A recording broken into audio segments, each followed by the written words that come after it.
For 7 years, Don Meredith was the colorful quarterback of the Dallas Cowboys. The 7 years produced the sunshine and shadows of victory and defeat, which are the growing pains of champions. High left, fire right, drag left. Ready?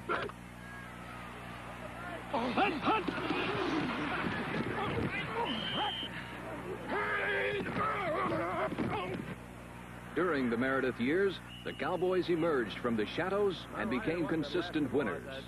It was really a screwed up looking thing.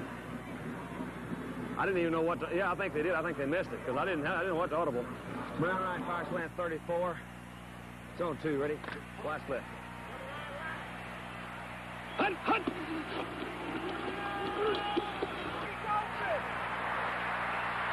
He's on!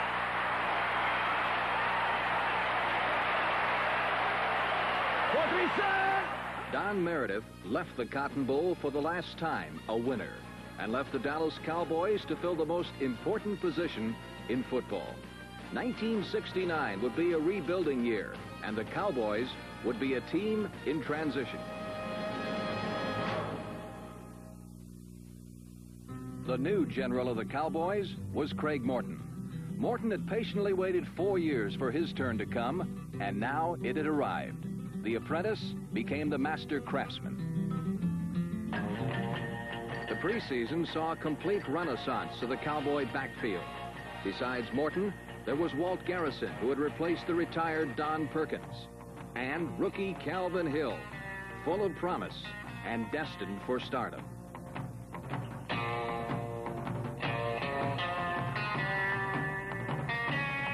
While Morton was a quarterback with experience, Roger Staubach was not.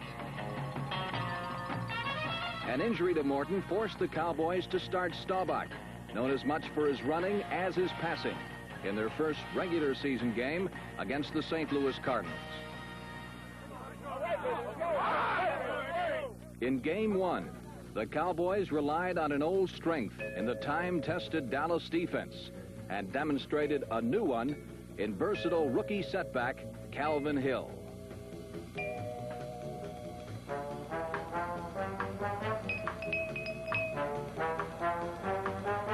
But the real difference was Roger Staubach, whose poise and passing turned the game into a rout. Staubach rarely strayed from the pocket as he found and shot holes through the Cardinals' secondary.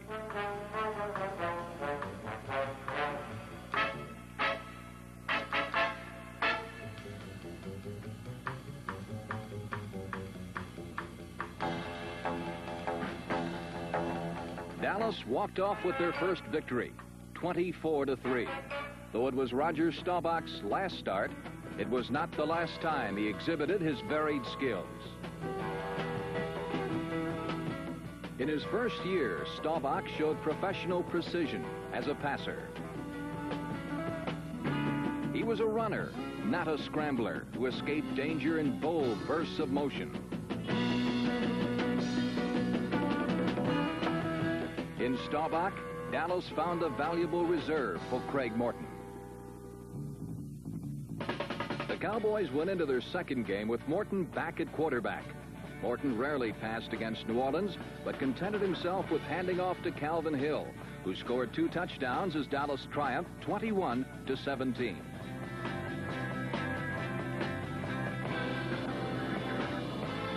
Victory number 3 was an easy one. For the first time, Dallas displayed its passing might as a healthy Craig Morton bombed the Philadelphia Eagles with 3 touchdown passes, and the Cowboys won 38-7.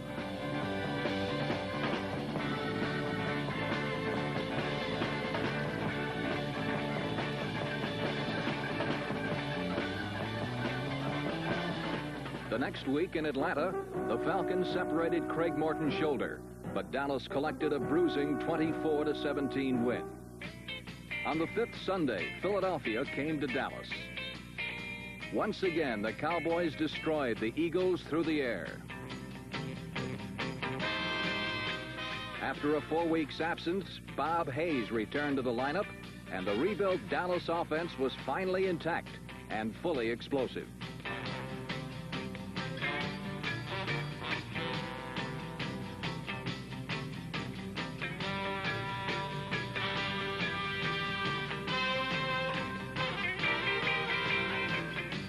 7 Cowboy touchdowns buried the Eagles 49-14. Sunshine turned to starshine in the Cotton Bowl as Dallas faced Fran Tarkenton and the New York Giants. 10 times the massive intimidators of the front line collapsed Tarkenton and held the Giants' offense to a mere 3 points.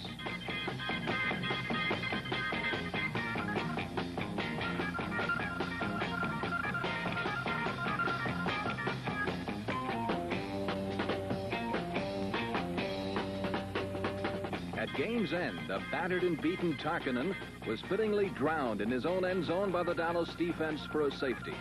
Through 6 weeks, the defense remained unflinching, and the Dallas Cowboys stood undefeated. Come on, let's go! Go defense! Get on and get a draw! Come on, hold him now. Come on, stop him right there. Come on, now get him back. We gotta have it back. The Dallas defense was a perfect blend of savagery and swiftness. Its personality and character was derived from the 4 men in the pit. The 4 were ends George Andre and Larry Cole, and tackles Bob Lilly and Jethro Pugh. 8-year veteran George Andre still attacked quarterbacks with youthful enthusiasm, while young Larry Cole stalked and struck like an old pro. From the inside came the collective might and muscle of tackles Bob Lilly and Jethro Pugh.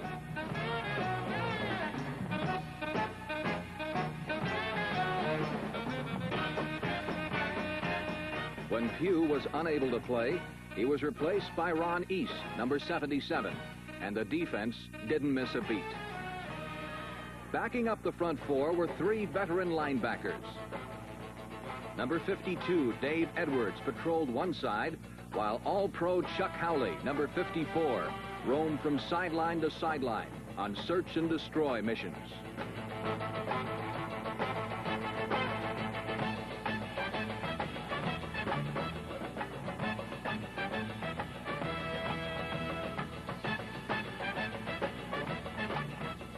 In the middle was Leroy Jordan, the robust leader of the Cowboy defense. Jordan relished meeting a runner or receiver man-to-man and then assaulting them with serpent swiftness.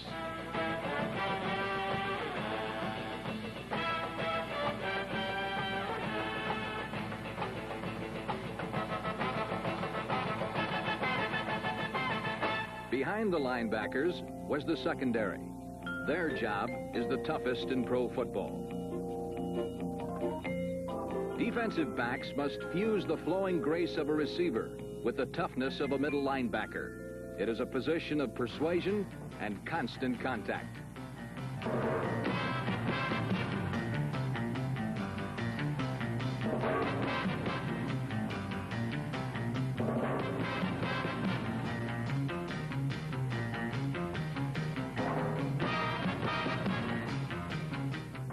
In 1969, 3 veterans anchored the deep defense. Safety Mike Gector played most of the season injured, but still was the Cowboys' second leading thief.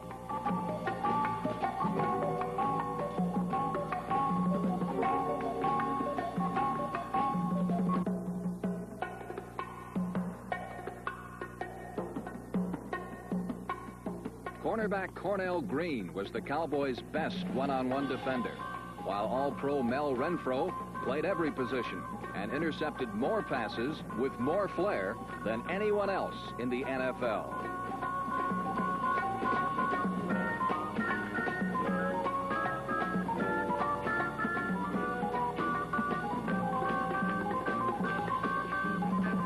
While the Dallas defense was individually brilliant, it was as a unit that they excelled. There was no team tougher to run against in all football. They swarmed and smothered and crowded and crushed and came in waves and packs of tacklers. Only 3 times did an opponent cross their goal line by rushing the football.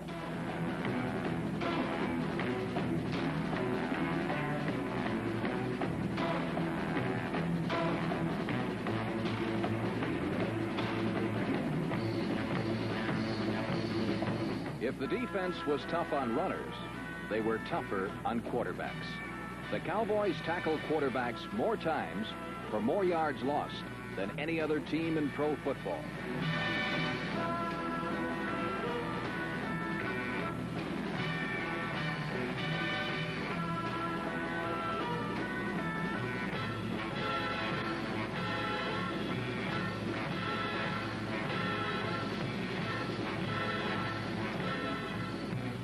So, through 6 games, the refurbished Cowboys looked unbeatable.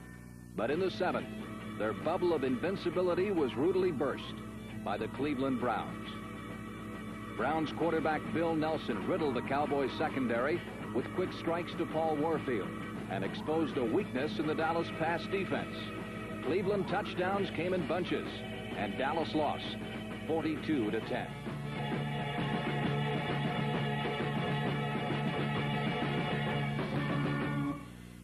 Dallas rebounded from their first defeat by trouncing New Orleans.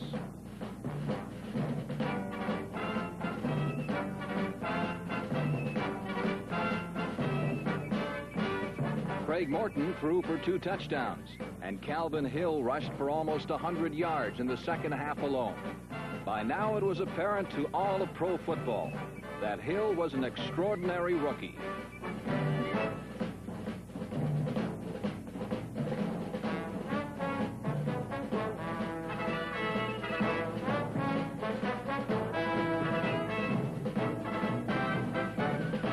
The Cowboys' 33-17 win was the first of 2 impressive victories.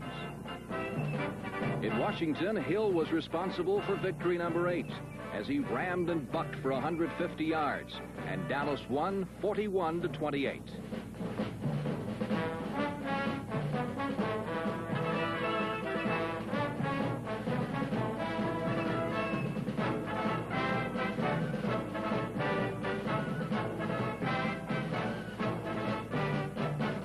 From Washington, Tom Landry's Cowboys traveled to the West Coast to meet the Sunshine Supermen of the Los Angeles Rams. Without Calvin Hill, who was injured, Dallas was unable to pry apart the Rams' fearsome foursome.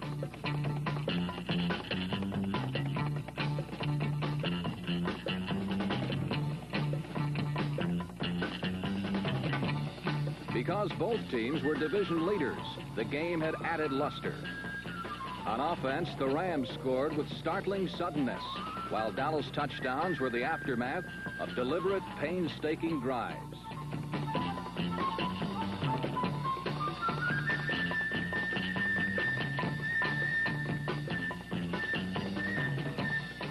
While the Cowboys searched for the elusive magic of victory, the Rams stole the scoreboard and won 24-23.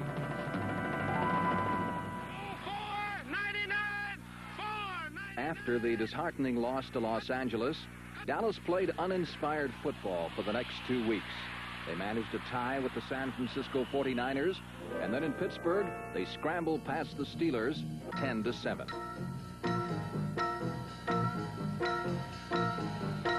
With 2 games left in the regular season, Dallas looked tired and stripped of their vaunted power. Through 12 grueling, strength-sapping weeks, one of the most consistent elements of the Cowboys was the offensive line, led by center Malcolm Walker, guards John Nyland and John Wilbur, tackles Tony Liscio and Ralph Neely. The Dallas line helped Craig Morton launch pro football's most devastating offense. In his first year as a starting quarterback, Morton generated a reconstructed attack that gained more yards than any team in pro football. With a flick of his wrist, Morton powered his passes through the narrowest seams in the secondary.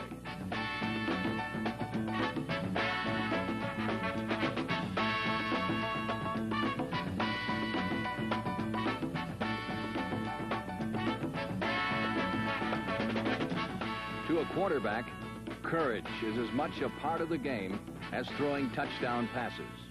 During the season, Morton proved that his heart was as strong as his arm.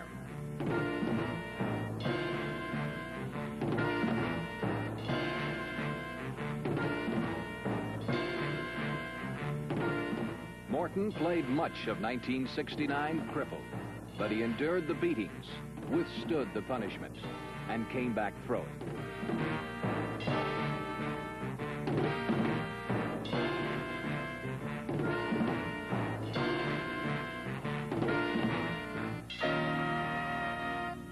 While the Cowboys had many tools of victory, it was at receiver that they were most secure.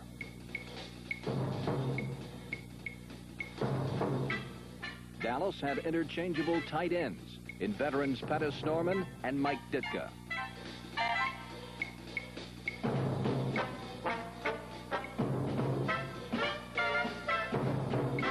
When Bob Hayes was injured, his replacement, Dennis Homan, averaged 20 yards every time he touched a football.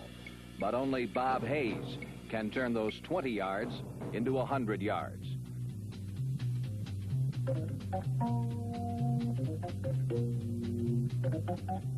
Although he missed the season's first 4 games, Hayes still finished with over 700 yards in receptions. Even if pro football was a game of two-hand touch, it would be hard to lay a glove on Bob Hayes.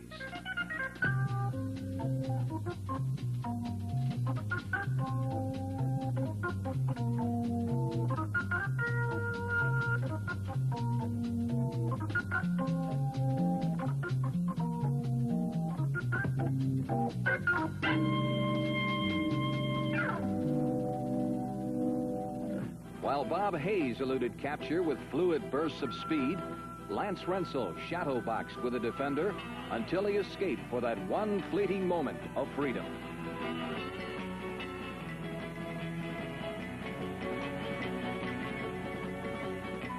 Rensel's uncanny ability to squirm free when it counted was documented by the fact that 1 out of every 4 of his receptions was worth 6 points. In 1969, Lance Rensel caught 12 touchdown passes. To complement their long strike capability over ground, the Cowboys gained more yards on the ground than any other team in pro football. Setback Dan Reeves was the most dangerous Cowboy runner inside the 10-yard line. While Reeves was a spot performer, Walt Garrison was not. It is hard to replace a man like Don Perkins, who gained over 6,000 yards for Dallas, but Garrison did.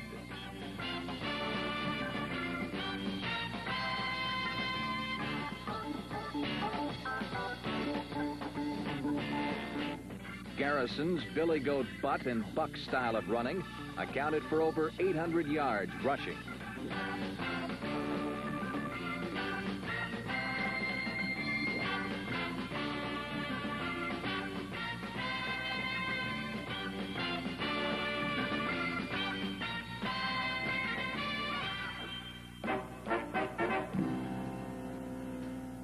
Then there was the man from Yale, who ran from the cloistered walls of the Ivy League into the pros without losing a stride.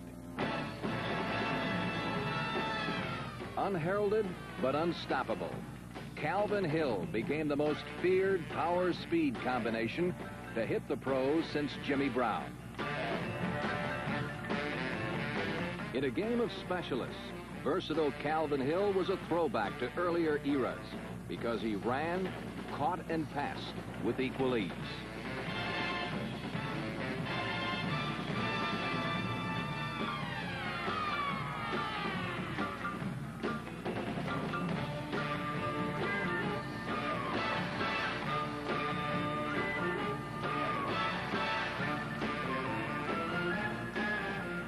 Whether the Cowboys needed 5 yards or 55 yards, it made little difference to Calvin Hill.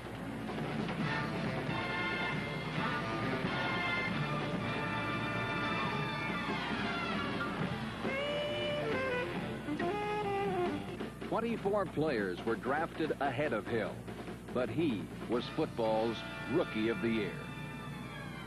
Although he ran brilliantly outside at 6'4" and 224 pounds, Hill was made to run over people, and he did.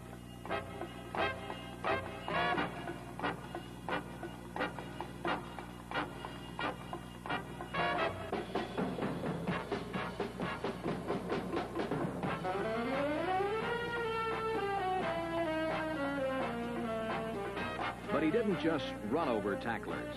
He jumped over and at them with the zest and style of a Ty Cobb in football cleats.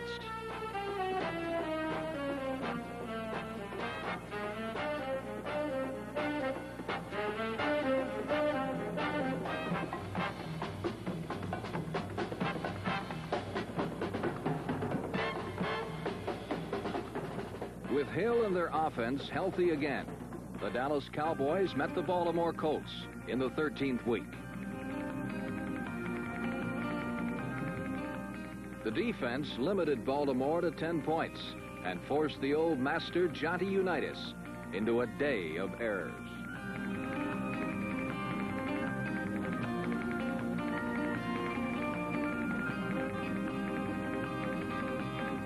While Unitas consistently overthrew his receivers, Craig Morton coolly split the Colts' zone defense, short and deep.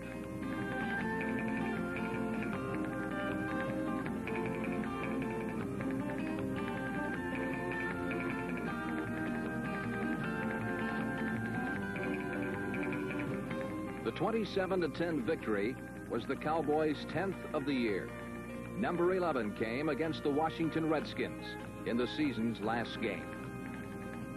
Gearing for next week's Eastern Division playoff against Cleveland, the Doomsday defense checked Sonny Jurgensen and the Redskin offense without a touchdown.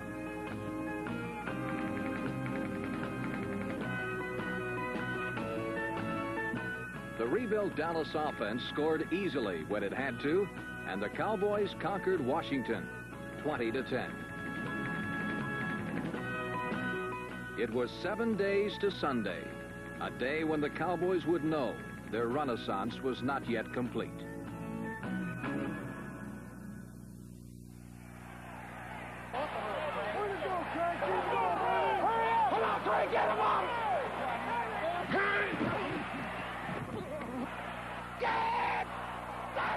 For the Cowboys, the playoff was a nightmarish instant replay of the first Browns game. Bill Nelson and Paul Warfield ground out first down after first down as they stripped bare the Cowboys' secondary.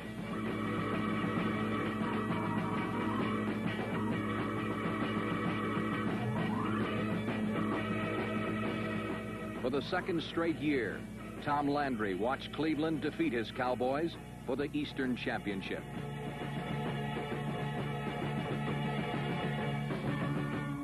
For the Cowboy players, the 1969 season ended 1 week too early. Nothing can erase the disappointment of such a loss, except the knowledge that in a year of transition, Dallas still won a championship.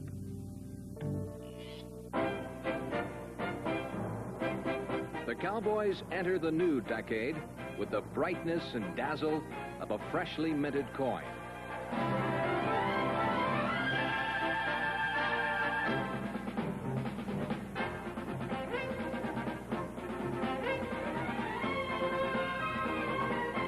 They have acquired victory's tools and the young players to meld with their offense of the future. The Cowboys are a team for today, tomorrow, and truly the team for the 70s.